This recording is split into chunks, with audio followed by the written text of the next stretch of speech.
दोस्तों, किसी के भी मन की बातें जानने के लिए 3 तरीके होते हैं, लेकिन इन तीनों तरीकों को समझना अति आवश्यक है। यदि आप इन तीनों तरीकों को समझ लेते हैं तो आप किसी के भी मन की बातें बड़ी ही आसानी से जान सकते हैं, समझ सकते हैं। तो चलिए इसे एक बुद्ध कहानी के माध्यम से समझते हैं कि किस तरह से आप दूसरों की मन की बातें जान सकते हैं, समझ सकते हैं। बहुत समय पहले की बात है। एक छोटा सा गांव था। उस गांव में 2 भाई रहा करते थे। बड़ा भाई अंधा था, जिस कारण वो हमेशा घर पर ही बैठा रहता था, और छोटा भाई खेती किया करता था, लेकिन खेतों में अधिक जानवर आने से पूरी फसलें नष्ट हो जाती थीं, जिस कारण छोटा भाई बहुत परेशान हो चुका था। तभी उसे एक तरकीब सूझी। एक दिन उसने सोचा, खेतों में से इन जानवर को भगाने के लिए क्यों ना मैं अपने बड़े भाई की मदद लूं। वैसे भी बड़े भैया अंधे हैं, अगर वह खेत में बैठे रहेंगे और जानवरों की आहट आने पर वो उन्हें जोर से चिल्लाकर भगा सकते हैं, जिससे हमारी फसलें बच सकती हैं। इसलिए उन्हें मैं खेत में बिठा देता हूं। ये सब सोच विचार करने के बाद उसने अपने खेत में ही एक छोटी सी झोपड़ी तैयार की और अपने अंधे भाई को उस खेत में बिठा दिया और उनसे कहा, भैया, यदि कोई जानवर की आहट आपको सुनाई दे तो आप जोर जोर से चिल्लाना। ये सुनकर वो जानवर यहां से भाग जाएंगे और हमारी फसलें नष्ट होने से बच जाएगी। बड़ा भाई अपने छोटे भाई की बात मान लेता है और वो उस दिन से खेत में ही रहना शुरू कर देता है। जब भी किसी जानवर की आहट उसे सुनाई देती तो वो तुरंत जोर जोर से चिल्लाना शुरू कर देता, जिससे वो जानवर उसके खेतों से भाग जाते। ऐसा करते करते कई दिन बीत चुके थे। तभी एक दिन उसके खेत में एक हिरण भागता हुआ आता है और वह खेत के बांध को तोड़कर वहां से भाग गया। लेकिन उसी हिरण का पीछा करते हुए एक राजा भी उस खेत में आ पहुंचा। तभी राजा की नजर उस अंधे भाई पर पड़ती है। राजा उस व्यक्ति से कहता है, देखो, मैं यहां पर एक जानवर का पीछा करते हुए आया हूं। क्या तुमने उस जानवर को यहां पर देखा है? इस पर वो व्यक्ति कहता है, हे राजन, मैं तो अंधा हूं, मैं भला किसी जानवर को कैसे देख सकता हूं। लेकिन मैं आपको इतना जरूर बता सकता हूं कि जो जानवर मेरे खेतों से होकर भागा है वो आपके लायक नहीं है। आप उसके पीछे अपना समय यूं ही व्यस्त कर रहे हैं। राजा उस अंधे व्यक्ति की बात सुनकर बड़ा अचरज में पड़ गया। वो ये सोचने लगा कि आखिर ये तो अंधा है, फिर इसे कैसे पता कि जिस हिरन को मैं तलाश रहा हूं वह हिरन मेरे लायक है ही नहीं। ये अंधा व्यक्ति मुझे कैसे बता सकता है? तभी राजा उस अंधे व्यक्ति से कहता है, कहीं तुम मुझसे झूठ तो नहीं कह रहे? एक तरफ तुम ये कहते हो कि तुम अंधे हो और दूसरी तरफ तुम ये भी कह रहे हो कि जो जानवर यहां से भागा है वो मेरे लायक नहीं है। इस पर वो अंधा व्यक्ति कहता है, हे राजन, जिसे आप एक हिरण समझ रहे हैं, असल में वो एक हिरण नहीं है, बल्कि एक हिरणी है, और वो भी गर्भवती है। और जहां तक मुझे ज्ञान है, मैंने कभी किसी राजा को किसी गर्भवती हिरणी का शिकार करते हुए नहीं सुना है। और इसी कारण मैं आपसे ये कह रहा हूं कि वो हिरणी आपके लायक नहीं है। आप उसके पीछे अपना समय व्यर्थ ना करें। यह सुनकर राजा और भी अचरज में पड़ गया। वो ये सोचने लगा कि आखिर ये अंधा आदमी ये कैसे जान सकता है कि वो हिरणी है और गर्भवती है। राजा कुछ देर सोच विचार करने के बाद अपने सेनापति से कहता है, सेनापति जी, मुझे वो जानवर जिंदा चाहिए, क्योंकि मुझे यह पता करना है क्या वह हिरणी है और क्या वह गर्भवती है। क्योंकि यह अंधा आदमी बहुत विश्वास के साथ कह रहा है और मुझे इस बात की पुष्टि करनी है। यदि वह हिरणी हुई और गर्भवती हुई तो वह हमारे शिकार के लायक नहीं है, क्योंकि हम तो एक हिरण का पीछा कर रहे थे। इसलिए जाओ और पता करो कि क्या वो हिरणी है। सेनापति राजा से आज्ञा लेकर आगे की ओर बढ़ चलता है और कुछ देर बाद जब वह वापस लौट कर आता है तो वह राजा को कहता है, हे राजन, इस अंधे आदमी ने जो भी बातें कही हैं वो बिल्कुल सही हैं। वो एक हिरणी ही है और वह गर्भवती भी है। यह सुनकर राजा आश्चर्यचकित रह गया। उसे समझ नहीं आ रहा था कि आखिर अंधा आदमी कैसे पता कर सकता है कि वह जानवर एक हिरणी है, और तो और वह गर्भवती है। भला एक अंधा आदमी यह कैसे देख सकता है, यह कैसे जान सकता है? आखिर इसे यह कैसे पता चला? ऐसे कई सारे प्रश्न अब राजा के मन में उमड़ने लगे। अब राजा ने यह ठान लिया था कि मुझे इस बात की तह तक पहुंचना ही है कि आखिर यह अंधा आदमी कैसे जानता है कि वह जानवर एक हिरणी है। यह सोचकर राजा उस अंधे आदमी के पास जाता है और उस अंधे आदमी से कहता है, देखो, मैं ये तो नहीं जानता कि तुम सचमुच अंधे हो या नहीं, लेकिन मैं तुमसे एक बात जानने आया हूं। क्या तुम मेरे प्रश्न का सही सही जवाब दोगे? इस पर अंधा व्यक्ति कहता है, हे राजन, आप जो कुछ पूछना चाहते हैं मुझसे पूछ सकते हैं, मैं आपको बिल्कुल सच सच जवाब दूंगा। इस पर राजा कहता है, देखो, एक तो तुम कहते हो कि तुम अंधे हो और दूसरी तरफ तुमने यह बता दिया कि जिस जानवर का पीछा मैं कर रहा हूं वह एक हिरणी है, और तो और वह गर्भवती भी है। आखिर तुम्हें यह कैसे पता चला? तुम्हारे खेत में और भी तो जानवर आते होंगे, और भी तो जानवर यहां से गुजरते होंगे, फिर तुमने यह कैसे अंदाजा लगाया? तभी वह अंधा व्यक्ति राजा से कहता है, हे राजन, आप जिस हिरणी का पीछा कर रहे थे वही हिरणी जब मेरे खेत में आई, उसकी रफ्तार और उसके भागने की आहट से मुझे यह एहसास हो चुका था कि यह एक हिरणी है, और मेरे खेत की जो बांध है वह बहुत छोटी है, उसकी ऊंचाई ज्यादा नहीं है। यदि कोई हिरण होता तो उस बांध को बड़ी आसानी से लांघ जाता, लेकिन वह हिरणी इस बांध को तोड़कर भागी है, और यदि वह इस बांध को छलांग लगाकर पार करने का प्रयास करती तो इससे उसके बच्चे को खतरा होता, और इसी बात से मैंने यह पता लगा लिया कि वह गर्भवती है। इस कारण वह ज्यादा ऊंची छलांग न लगाकर मेरे खेत की बांध को तोड़ते हुए भाग गई। इस पर राजा के मन में एक और प्रश्न उठा। राजा ने कहा, किंतु तुम्हें कैसे पता चला कि वो एक हिरणी ही है? और भी तो कोई जानवर यहां पर आ सकते हैं। इस पर वो अंधा व्यक्ति कहता है, हे राजन, मैं पूरा दिन सुबह शाम यहीं पर बैठा रहता हूं, और मेरी सुनने की शक्ति बहुत तेज है। मैं ये बाफ जाता हूं कि कौन सा जानवर मेरे खेत में आया है, और उसी के आधार पर मैं जोर जोर से चिल्लाता हूं ताकि वो मेरे खेत से भाग जाए और मेरे खेत की फसलों को नष्ट न कर पाए। राजा उस अंधे आदमी का यह जवाब सुनकर पूरी तरह से संतुष्ट हो चुका था। वो मन ही मन ये सोच रहा था कि आदमी भले ही अंधा हो, लेकिन ये तो बड़ा ज्ञानी मालूम पड़ता है। इस आदमी से कुछ ना कुछ तो काम निकलवाना ही चाहिए। ये विचार लिए हुए राजा वहां से वापस अपने महल की ओर लौट जाता है। राजमहल पहुंचते ही राजा उस अंधे व्यक्ति से कहता है, आप तो बड़े ज्ञानी व्यक्ति हैं, आपको किसी भी बात का पता बड़ी आसानी से चल जाता है। आज मैंने आपको यहां पर इसलिए बुलाया है क्योंकि मैं आपसे ये जानना चाहता हूं कि मेरी पत्नी पतिव्रता है या नहीं। इस पर वो अंधा व्यक्ति कहता है, हे राजन, ये कैसा प्रश्न हुआ? इस पर राजा कहता है, मैंने आपसे बिल्कुल उचित प्रश्न किया है, मुझे इस प्रश्न का उत्तर दीजिए। इस पर वो अंधा व्यक्ति कहता है, हे राजन, ये सारी बातें जाने दीजिए। आपकी शादी को इतने साल बीत चुके हैं, और अब आप ये बात क्यों जानना चाहते हैं? आपके मन में ऐसे प्रश्न क्यों उठ रहे हैं? इस पर राजा जिद करते हुए कहता है, देखिए, आपको मुझे इस प्रश्न का उत्तर तो देना ही होगा। यदि आप मुझे इस प्रश्न का उत्तर नहीं देंगे तो मैं आपको मृत्युदंड दे दूंगा। राजा के मुख से यह बात सुनकर वो अंधा व्यक्ति कहता है, हे राजन, यदि आप इस प्रश्न का उत्तर चाहते हैं तो उसके लिए आपको मेरा एक काम करना होगा। राजा कहता है, बोलो, मुझे क्या काम करना होगा? इस पर व्यक्ति कहता है, इसके लिए आपकी पत्नी को मेरे साथ कमरे में अकेले छोड़ना होगा। उस अंधे व्यक्ति की यह बात सुनकर राजा पहले तो क्रोधित हो जाता है, लेकिन फिर कुछ सोच विचार करने के बाद वह उस व्यक्ति की बात मान लेता है और अपने सेनापति को आदेश देता है, सेनापति जी, इस व्यक्ति को और मेरी पत्नी को एक कमरे में कुछ देर के लिए अकेला छोड़ दे। सेनापति बिल्कुल वैसा ही करता है। अब राजा की पत्नी और अंधा आदमी एक कमरे में बंद हो चुके होते हैं। तभी वो अंधा आदमी राजा की पत्नी से कहता है, मुझे आपको छूना है। इस बात पर रानी अत्यधिक क्रोधित हो जाती है और उस अंधे आदमी को वो पकड़ पकड़ कर पीटने लगती है, कभी हाथों से तो कभी लातों से तो कभी पटक पटक कर। इस तरह से उन्होंने उस अंधे आदमी की खूब पिटाई की।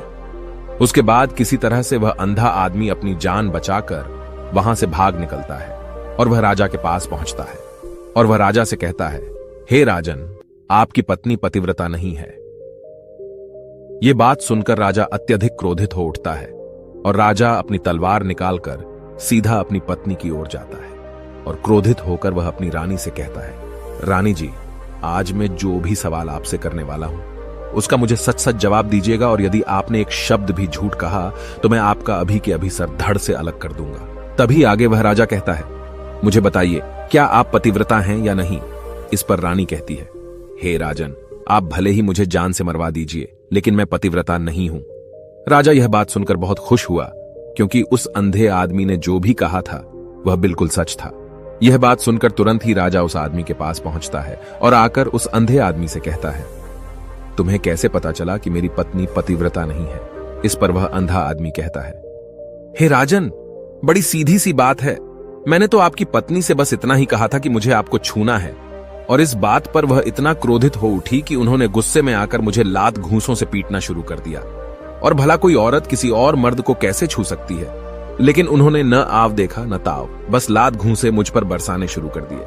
वह भी तो एक छूना ही हुआ, और एक पतिव्रता नारी कभी भी पराये मर्द को नहीं छूती। जब मैंने उसे छूने के लिए कहा था तो वह उस वक्त मुझे मना कर सकती थी, लेकिन उन्होंने तो मुझे पीटना शुरू कर दिया और देखते ही देखते उन्होंने मेरे पूरे शरीर को छू लिया।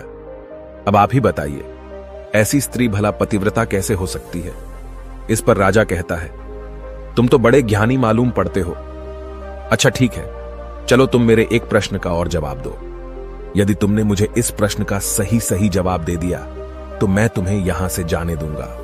आगे राजा उस अंधे आदमी से कहता है कि तुम मुझे यह बताओ, क्या मैं सच में अपने पिताजी का ही बेटा हूं या फिर किसी और का? इस पर वह अंधा भी कहता है, हे राजन, इस बात से आपका क्या लेना देना?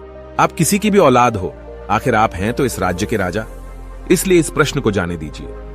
लेकिन राजा कहता है, नहीं नहीं, मुझे इस प्रश्न का सही सही जवाब चाहिए, अन्यथा यह प्रश्न मुझे हमेशा परेशान करता रहेगा। इसलिए मैं इसका सही सही जवाब जानना चाहता हूं। यदि तुम इसका सही सही जवाब दे देते हो तो तुम यहां से जा सकते हो, मैं तुम्हें नहीं रोकूंगा। इस पर वह अंधा आदमी कहता है, हे राजन, इसके लिए तो मुझे आपके मां के पास भी जाने की कोई आवश्यकता नहीं है। मैं आपको अभी अभी यह बता सकता हूं कि आप किसकी औलाद हैं, लेकिन उससे पहले मैं चाहता हूं कि आप मुझसे एक वादा करें कि आप मुझ पर क्रोध नहीं करेंगे। राजन ने कहा, मैं तुमसे वादा करता हूं, मैं तुम पर क्रोध नहीं करूंगा। इसके बाद वह अंधा आदमी राजा से कहता है, हे राजन, आप है तो अपने ही पिता के पुत्र, लेकिन आप पर एक कंजूस सेठ की छाया पड़ी हुई है। यह सुन राजा बहुत क्रोधित हो उठा और वह तुरंत तलवार निकालकर अपनी मां के पास जा पहुंचा। वह वहां पर पहुंचने के बाद अपनी मां से कहता है, मां, मुझे सच सच बताइए, क्या मैं अपने ही पिता का पुत्र हूं या नहीं? यदि आपने मुझे सही सही नहीं बताया तो वह यहीं पर अपने प्राण त्याग दूंगा। मुझे बताओ क्या सच है? इस पर उस राजा की मां कहती है, बेटा, तू है तो अपने ही पिता का पुत्र, लेकिन तुम्हारे ऊपर एक कंजूस सेठ की छाया पड़ी हुई है। जब मैं एक बार नहाने के बाद अपना मुंह आईने में देख रही थी, तभी उस कांच के पीछे मुझे एक कंजूस सेठ नजर आता है और उसी की छाया तुम पर पड़ चुकी है। यह सुन राजा बहुत खुश हो जाता है और वह तुरंत दौड़ा दौड़ा वापस उस अंधे आदमी के पास पहुंचता है और उस अंधे आदमी से कहता है, तुम्हें यह कैसे पता चला कि मुझ पर एक कंजूस सेठ की छाया पड़ी हुई है? इस पर वह आदमी कहता है, हे राजन, आपने मुझसे कई सारे सवाल पूछे जिनका जवाब मैंने आपको सही सही दिया है। यदि कोई और राजा होता तो मुझे इसके बदले में ढेरों सारे इनाम मिल चुके होते, लेकिन अब तक आपने एक फूटी कौड़ी तक नहीं दी है। इस बात से ही मैंने अंदाजा लगा लिया था कि आप बहुत कंजूस हो। यह बात सुनकर राजा जोर जोर से हंसने लगा और कहता है कि आप जो भी मांगेंगे वह मैं आपको अवश्य दूंगा, लेकिन मुझे यह बताओ कि तुम्हें कैसे पता चल जाता है कि कौन सी बात सही है और कौन सी गलत? तुम किसी भी बात का इतना सटीक और सही जवाब कैसे दे पाते हो? इस पर वह अंधा आदमी कहता है, हे राजन, मैं तो वैसे ही अंधा हूं। यदि मेरी आंखें होती तो मैं किसी की भी मन की बातें बड़ी सरलता से जान लेता।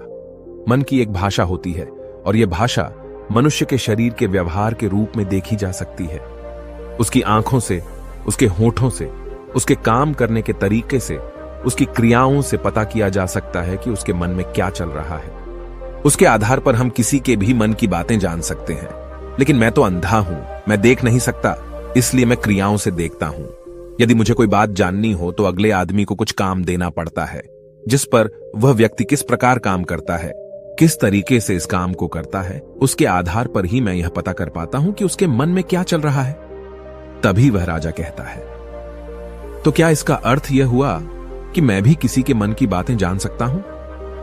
इस पर वह अंधा आदमी कहता है, हे राजन, अवश्य आप भी किसी भी व्यक्ति के मन की बात जान सकते हैं, किंतु उससे पहले आपको अपने ऊपर काम करना होगा, और वह काम है अपने मन को शांत करना, अपने मन को वर्तमान में लाना होगा, जिसके लिए मैं आज आपको 3 तरीके बताने वाला हूं।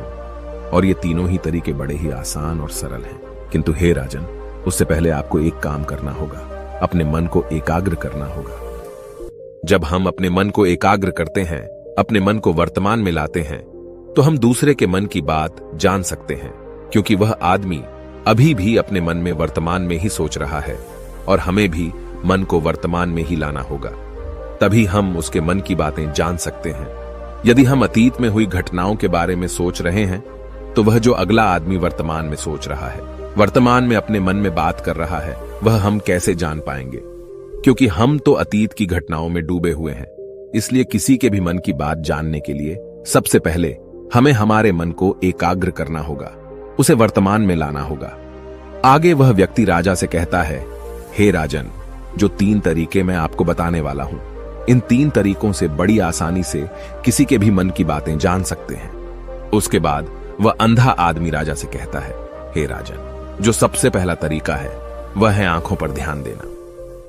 किसी व्यक्ति से बात करते वक्त उसकी आंखों में देखना, उसकी आंखों पर ध्यान देना जो सबसे ज्यादा जरूरी है, क्योंकि आंखें बोलती नहीं पर बहुत कुछ कह जाती हैं। यदि हम किसी व्यक्ति की आंखों के इशारों को समझना सीख जाएं, हम यह जान पाएंगे कि व्यक्ति के दिमाग में क्या चल रहा है, वह क्या सोच रहा है और अभी वह क्या करने वाला है। मेरे पास आंखें नहीं हैं, लेकिन मैंने अपने गुरु से यह विद्या सीखी है, क्योंकि बहुत सालों पहले मेरे पास आंखें थीं और मैं उस वक्त लोगों के मन की बातें केवल उनकी आंखों से ही जान लेता था। इसलिए यदि आप भी दूसरों की मन की बातें जानना चाहते हैं तो आपको भी उनकी आंखों पर गौर करना चाहिए, जैसे कि उनका आकार कैसा है, वह कब, कहां और किधर देख रहे हैं। यदि उसकी आंखें यहां वहां घूम रही हैं, जब आप उससे बातें कर रहे हैं तो वहां वह इधर उधर मोड़ रहा है, कभी ऊपर तो कभी नीचे या कभी आसपास, या फिर उसकी आंखें खुश नजर आ रही हैं या फिर आंखें निराश नजर आ रही हैं, जैसे कि चोर होता है। उसकी आंखों में जब हम देखते हैं तो हमें यह पता चलता है कि अगले आदमी ने कोई गलती की है। ठीक उसी प्रकार जब हम किसी चालाक व्यक्ति की आंखों में देखते हैं तो आपको पता चलेगा कि उसकी आंखों में एक भाषा होती है। एक बहुत ही सीधा और आसान तरीका होता है। यदि आपको यह पता लगाना है कि सामने वाला व्यक्ति आपसे झूठ कह रहा है या फिर सही, तो आपको उसकी आंखों पर ध्यान देना अति आवश्यक है। यदि आपसे बात करते वक्त वह व्यक्ति अपनी आंखें यहां वहां घुमा रहा है, ऊपर नीचे, इधर उधर, दाएं बाएं, हर जगह देख रहा है, तो इसका अर्थ यह हुआ कि वह उस बात से निकलने का कोई रास्ता ढूंढ रहा है, वो कोई झूठ बना रहा है। यदि सामने वाला व्यक्ति आपसे कुछ झूठ कहने का प्रयास कर रहा है तो वह आपसे नजर नहीं मिलाएगा। वह यहां वहां देखेगा, ऊपर नीचे देखेगा, लेकिन वह आपकी आंखों में आंखें डालकर कभी नहीं देख पाएगा, क्योंकि उसे डर है कि यदि उसने आपकी आंखों में आंखें डालकर देखी तो उसका झूठ पकड़ा जाएगा और लोगों को सच्चाई का पता चल जाएगा। और इसी प्रकार कुछ और भी भाषाएं होती हैं। जब आप किसी की आंखों में आंखें डालकर यह देखना शुरू कर देंगे कि उसके हाव भाव क्या है, ठीक उसी प्रकार चेहरे के हाव भाव होते हैं, जिससे हम मन की बातें बड़ी आसानी से समझ सकते हैं और इन्हें भी समझना बहुत जरूरी है। कभी कभी कोई व्यक्ति अपने चेहरे से जैसे आंख, होंठ और बहुत से कुछ अलग अलग व्यवहार करता है। यदि आप किसी व्यक्ति के चेहरे में गौर करेंगे तो आप आसानी से समझ पाएंगे कि वह व्यक्ति निराश है, जब व्यक्ति बहुत उदास है, या फिर वह बहुत खुश है, या फिर उसे कोई बहुत बड़ा दुख है। वह अपने अंदर क्या महसूस कर रहा है, ये सारी बातें हम उसके चेहरे के हाव भाव से पता कर सकते हैं। फिर चाहे इंसान जुबान से कुछ बोले या ना बोले, लेकिन आप उसके चेहरे से सब कुछ पता कर सकते हैं। आगे व्यक्ति राजा से तीसरा तरीका बताते हुए कहता है, हे राजन, इसी प्रकार तीसरी भाषा भी है, अर्थात तीसरा तरीका भी है, और वह है हाथों के इशारे और शरीर का व्यवहार। मन की बात समझने के लिए हमें हाथ के इशारे और शरीर के व्यवहार को समझना बहुत आवश्यक है। कोई व्यक्ति जब बात करता है तो आपने देखा होगा कि वो अपने हाथों को हिलाता रहता है, अपने हाथों से इशारा करता रहता है। बातों के साथ साथ अपना शरीर का जो व्यवहार है, अर्थात बॉडी लैंग्वेज, उसका भी पूरा उपयोग करता है, जिससे हमें यह पता चल पाता है कि वह व्यक्ति हमारी बातों पर कितना ध्यान दे रहा है और उसके मन में क्या चल रहा है। शरीर के व्यवहार को देखने के लिए उसके हाथ मटकाने, शरीर मटकाने और चेहरे पर बार बार हाथ लाने, हाथों का एक दूसरे से मसलना, ऐसी बहुत सी क्रियाएं होती हैं, उस पर हमें ध्यान देना अति आवश्यक है। मन की बात को समझने के लिए हमें शरीर के व्यवहार को भी समझना पड़ता है। यदि हम इन 3 तरीकों को सही तरीके से ध्यान देकर इन 3 तरीकों को अच्छे से समझ लेते हैं तो हम बहुत जल्दी किसी भी व्यक्ति के मन की बातें बड़ी सरलता और सहजता से जान सकते हैं। इसलिए यदि आपको किसी के मन की बातें जानी है तो आपको उसकी आंखों पर, उसके चेहरे पर, उसके शरीर के हाव भाव को और उसके हाथों को ध्यानपूर्वक देखना और समझना होगा, जिससे आप यह समझ पाएंगे कि आखिरकार उसके मन में क्या चल रहा है और वह क्या सोच रहा है। लेकिन उनसे पहले आपको अपने मन को एकाग्र करना होगा, शांत करना होगा और अपने मन को वर्तमान में लाना होगा। तभी आप उस व्यक्ति की इन सभी क्रियाओं पर ध्यान दे पाएंगे, उन्हें समझ पाएंगे। अन्यथा आप यदि अतीत की घटनाओं में व्यस्त हैं, भविष्य की योजनाओं में व्यस्त हैं, तो आप उस व्यक्ति के हाव भाव पर कभी ध्यान ही नहीं पाएंगे और न ही आप कभी यह समझ पाएंगे कि आखिर उस व्यक्ति के मन में क्या चल रहा है, वह क्या सोच रहा है। आपने देखा होगा कि ऐसे कई बड़े संत महात्मा हैं जो बड़ी ही शांति से आपको देखते हैं और आपको देखकर ही ये बता देते हैं कि आपके मन में क्या चल रहा है, आप उनसे क्या जानने आए हैं। और इसका सबसे बड़ा प्रमुख कारण यही है कि वह आपको पढ़ सकते हैं, आपको समझ सकते हैं, आपकी मन की बातें जान सकते हैं, क्योंकि उनका मन एकाग्र है, शांत है। और यही कारण है कि वह आपके मन की बातें बड़ी सरलता से समझ जाते हैं। यदि आपने अब तक पूरी कहानी को सुना है तो मैं आपसे एक छोटा सा अनुरोध करना चाहता हूं। कृपया इस चैनल को सब्सक्राइब करें ताकि मैं आपके लिए और भी ऐसी ही ज्ञान से भरपूर कहानियां लेकर आ सकूं। नमो बुद्धाय। मिलते हैं एक नई कहानी के साथ अगली वीडियो में।